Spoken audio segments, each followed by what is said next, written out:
in this video, I'm going to go over policy, advocacy, and influencing policymakers. I'm going to go through a few slides with you as well as how to write a policy letter so that you can actually influence a policymaker. So first off, the role of politics is a macro social determinant of health. It shapes the social, economic, and environmental conditions that in turn shape the health of populations. And historically, we've seen policy and law really make a significant impact on the health of populations. For example, motor vehicle safety laws, like seatbelt laws, more recently, texting and driving laws, safer and healthy foods and policies around food labeling, vaccination, and smoking, of course, and the smoking laws. So you can see how they have that macro social impact. So it's above all of those social impacts, social determinants of health we talk about. There's policies within that can have great impact on the health of populations, as mentioned. So how do you go about creating a policy or influencing policymakers around a policy that you agree with or disagree with, or maybe that you feel a policy needs to be made around? So that's where advocacy comes in, as well as how to contact and develop relationships with your legislators and other policymakers. So advocacy is by definition, a process of actively supporting a cause. So this can include speaking or writing in favor of or defending on behalf of a person. So that's case advocacy, which we're not going to go into here, but you'll see in the court system or even in the hospital setting, end of life decisions, those types of things. We're looking more at the group and issue, so class and cause advocacy. So these are where you actively are an active support for these issues. And so in health advocacy, we're particularly looking at health. To go into it a little deeper, it's the process of convincing leaders and decision makers by yourself as a public health leader or other concerned individual, and interest groups use this a lot, to use their power to influence and support an issue or cause. And what ultimately you're looking to see as an outcome is to have a law, policy, or program possibly changed or added, or a change in the allocation of resources. So a lot of times you'll see groups, particularly around health issues or rare diseases, for example, advocating for more funding for resources or for research, excuse me. So it's not always about a law or policy. It can also be about more resources. So it is an action to ensure the best possible service for or intervention in the service system on behalf of that individual or group. And it produces system change. So again, that macro level, we're looking for system change. We're not looking at working with individuals. So you need to be able to convince the legislator, the governor, the senators, those people that have the power to influence the policy process to produce a actual system change. So that's where we see, again, the greatest impact. So different ways that you can go about advocating for an issue or policy. There are lots of different ways and tools that you can use. And so you may become more aware after these readings and this presentation of different ways that people are advocating for issues and things. So drama and video, testimonials are really great.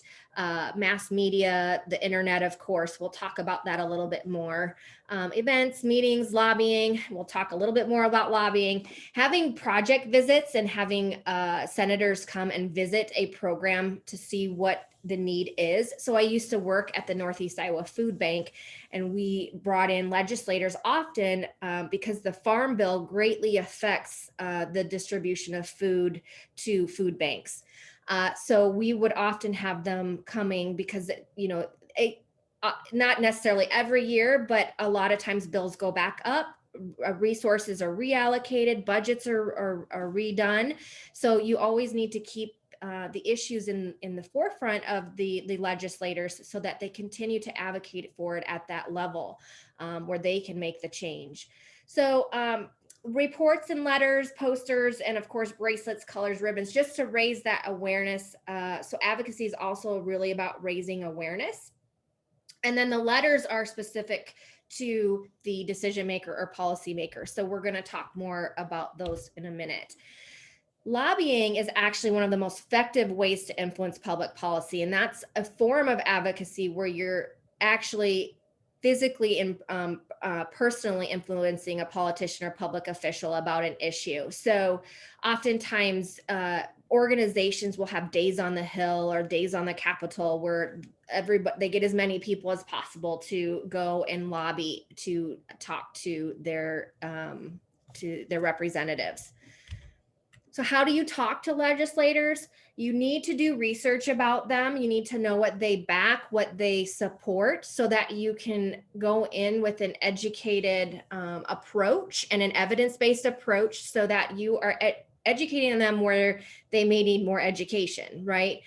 Or if they already support something, you can also write a letter to them to show how much you support their stance on that issue and give them more materials or information, or even offer to meet with you or have you part of a committee if you can have the opportunity to share more of your story or expertise.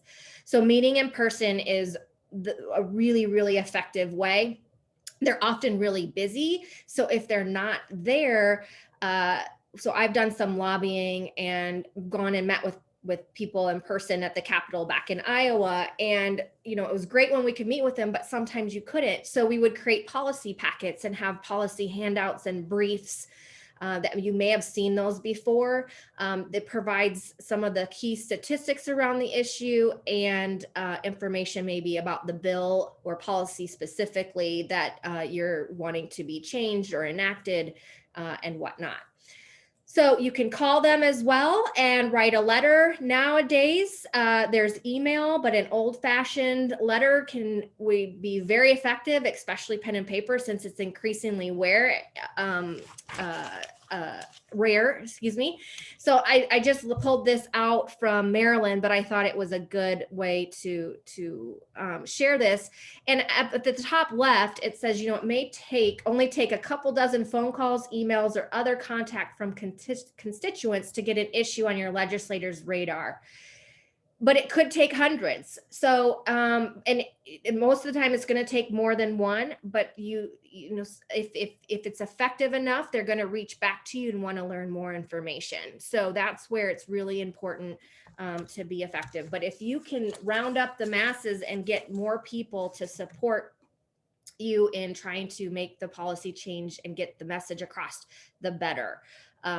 So you can, you know, you may have seen emails that have automated, like, contact your legislator, sign this petition. That's when they're trying to get hundreds of people to show support around an issue.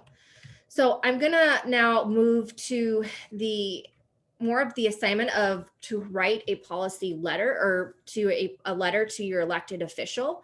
So this is linked from Moodle, and what you will be doing is writing a letter to your personal elected official that's in your designated area. And I'll show you in a minute how to figure out who that is.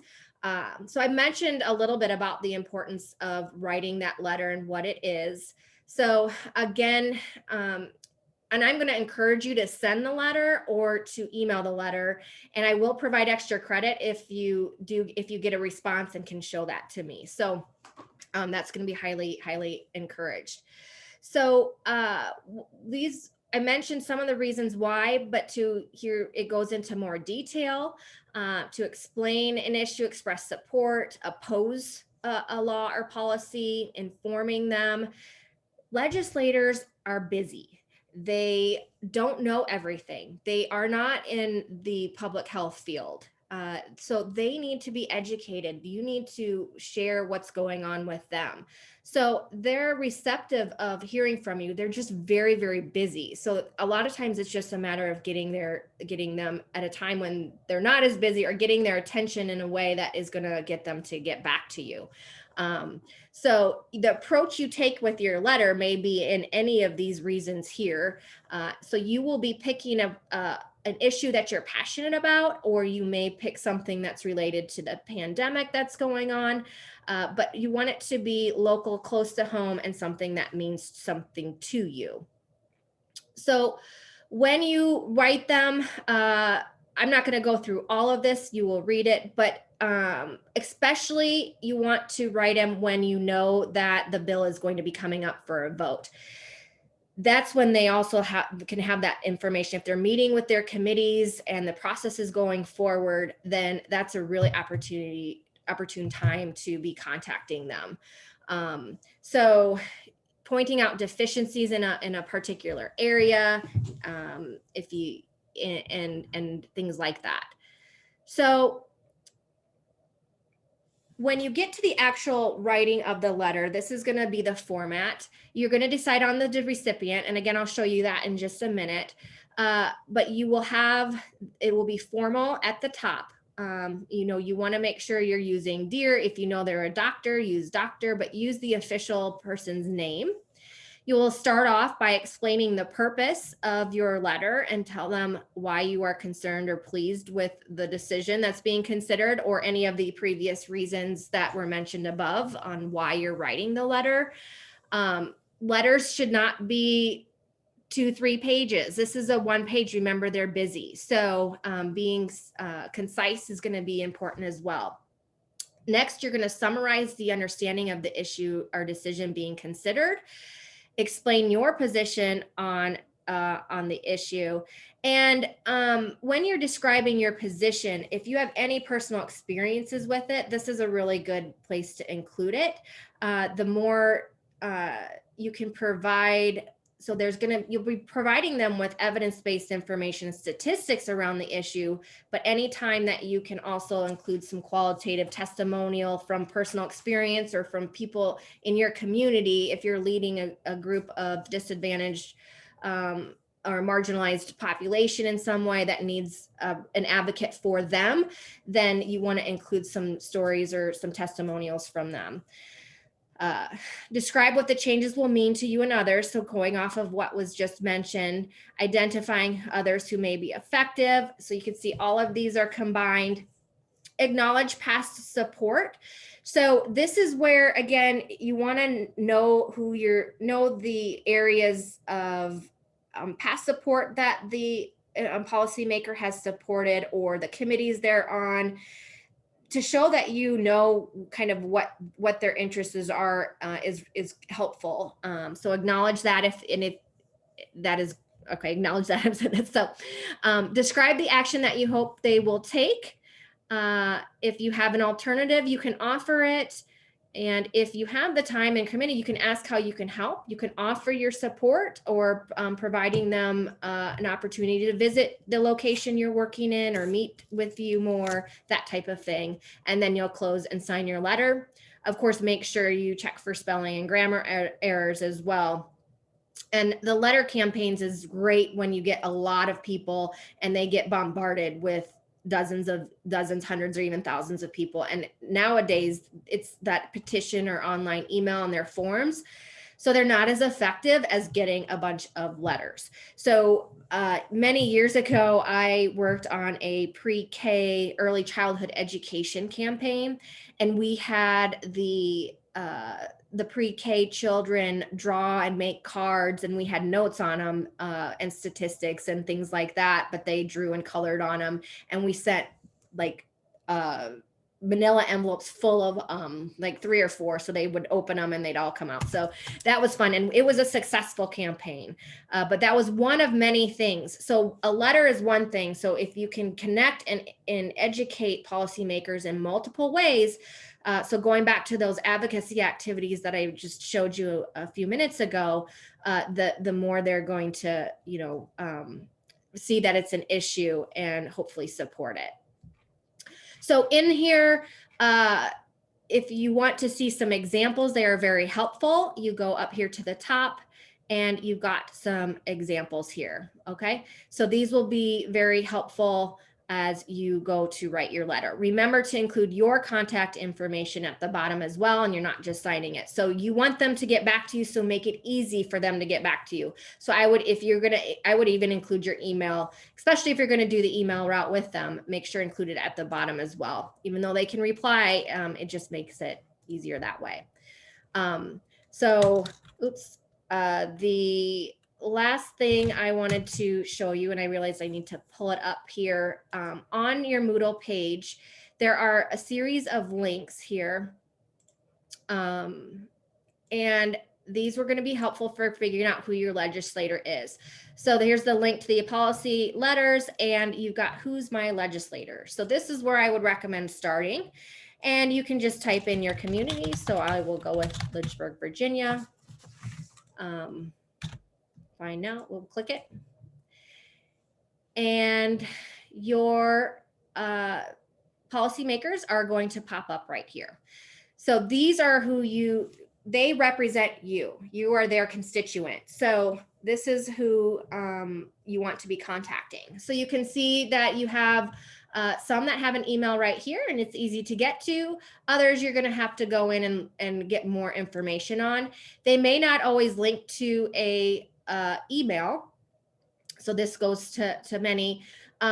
So what you can do instead, like I know that Ben Klein has a personal website, so you can go in and Google Ben Klein and contact him through his email that way. You can also go in and use,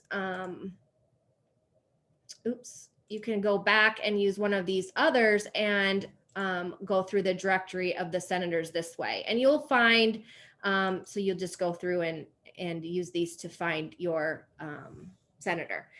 And you can do that for the House as well, for the representatives. So that is how you will figure out who to contact and get their contact information on writing your letter.